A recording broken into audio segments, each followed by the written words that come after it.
Hello everybody, welcome to My Hero Academia Season 4 episode. Are we on 10?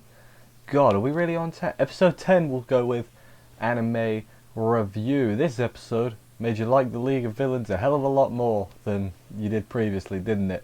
It did for me too. Also shows not everybody in the Yakuza, the Shie, that other word, can't say that word, so there's that.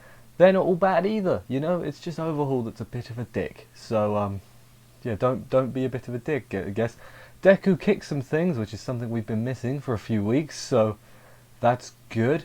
Also, Deku's not a complete idiot, we found out, which we'll get onto a bit later on. It was good stuff all around, really. Although, you know, stealing the show was the League of Villains this week, particularly Toga, because she's just the best. I love Toga. I think she's the best. So is that?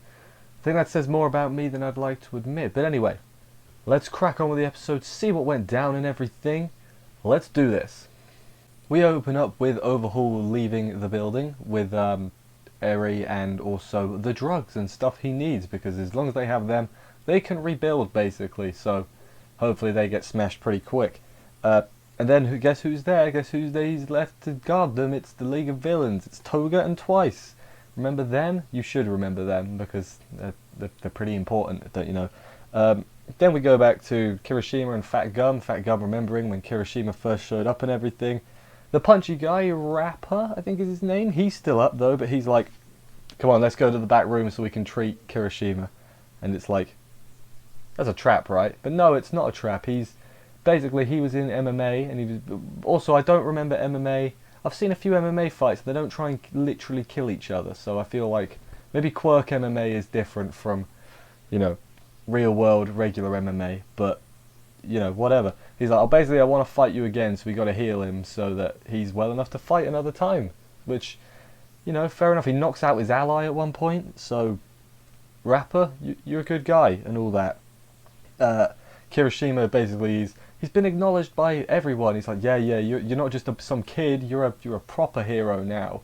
Red Riot, good job, Kirishima.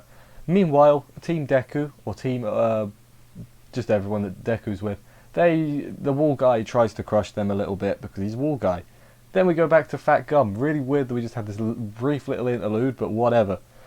Fat Gum basically asks, hey, why were you here, Mr. Rapper Man? And Rapper was like, so Overhaul beat me a couple times. He like just killed him, exploded his body, and then put it back together. So that's a bit messed up. And then he joined to try and beat him, but he never has. And basically says, Fat Gum, sorry, says, so what's your goal here? And the other guy's like, we're not gonna tell you. And then Rapper's like, well, basically he wants to revitalize the Yakuza. So Rapper, is he an idiot? He just does what he wants, which is a theme in this episode. So yeah, good stuff.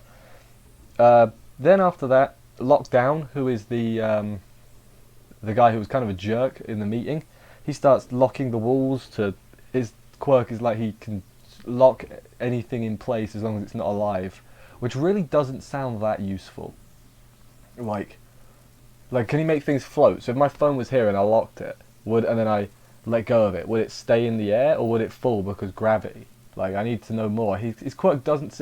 Outside of this very, very bizarre circumstance, it doesn't seem that useful of an ability. But yeah, then they progress some more. Deku does a lot of kicking. The wall guy's running out of juice and everything. But then the walls open up and then smash down to separate all the heroes from each other.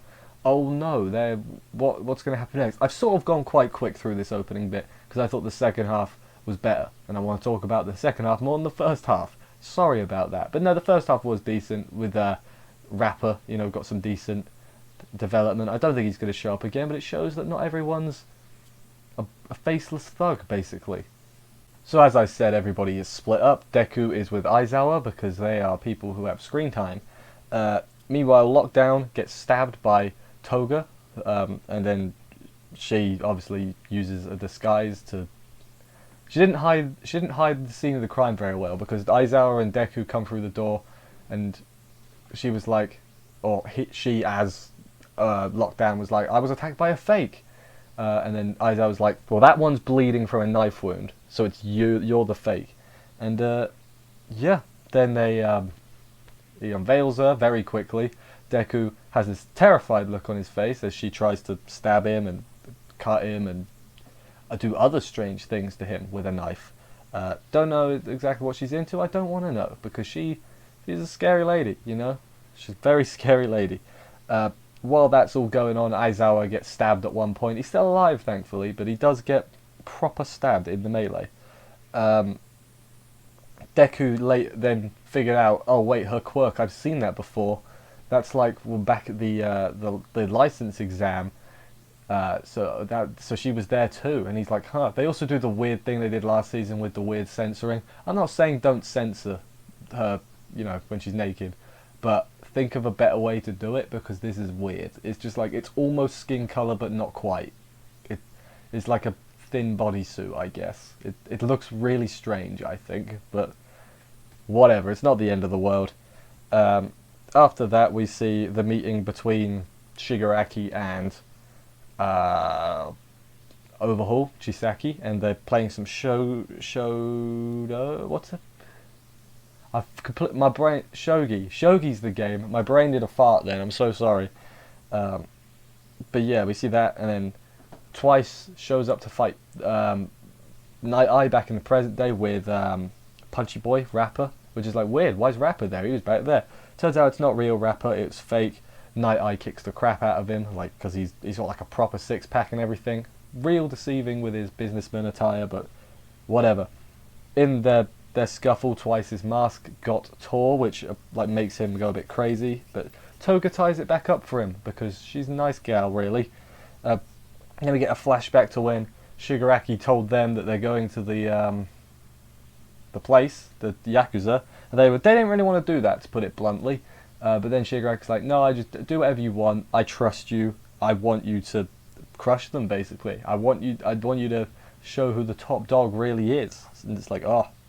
But yeah, they say they'll do this weird dance thing. And they're like, we'll do what we want. They piss off the wall guy. Like, they just blatantly just start insulting the whole everything and just to annoy the wall guy, who then, I guess, opens up slides on everywhere to get everybody into one area. So I guess in a way they are sort of helping the heroes, because they say like, just this once heroes will play with you. So it's like, huh, they're gonna work together, defeat the wall guy, and then I guess they'll leave, and the heroes will be like, wait, you can't leave, and then they'll leave. But yeah, I don't know if that's gonna be next week, because next episode seems like it's gonna focus primarily on Mirio, because it looks like from the preview he's gonna catch up to Overhaul, probably get the snot kicked out of him, I would assume, and then he'll get saved by Deku and that, because he's going to prove that Deku is the true one for all and Mirio is just a filthy pretender. I'm sure he'll do a decent job. But yeah, that was the end of the episode. As I said, I very enjoyed it. I liked the League of Villains. Toga is the best, and I will not hear any arguments about that. Toga is up there in best girls. Like, I feel like that may be a bit concerning that I think that, but I think she's nice. Nice, that's not a good word. You know what I'm trying to say. But yeah, I liked it. I liked they gave the League of... It made the League of Villains seem more... What's the word? Intimate, I guess, because like with the Yakuza, you got like Overhaul, and then they're all like minions. In League of Villains, Shigaraki doesn't have minions. He's got his allies. Like they're closer than the Yakuza. You get what I'm saying though. It makes us like the League of Villains a little bit better, and hopefully things work out for the League of Villains. Not too well, but I mean, ideally they'd see the error of their ways and become good guys, but that's not going to happen, is it? Because no, it's not going to happen. Who knows? I was thinking this the other day. I can't imagine what the My Hero Academia, like the manga ending, will be, like when it proper ends. I just can't imagine what the ending will be. So it's a bit weird. I was just thinking it the other week. I was like, what would they do? You know, I can't imagine it. So maybe it's just going to be one of them that just keeps on going. But who knows? Anyway, as I said, I enjoyed this episode. It was good. I say it every week. Anyway, thank you everybody for watching this review. I hope you enjoyed it. If you did, consider subscribing and stuff for more reviews, because there's a lot of anime, don't you know? I will see you next week for another episode of this, unless it's not on because Christmas, but I haven't checked the schedule. And bye, guys.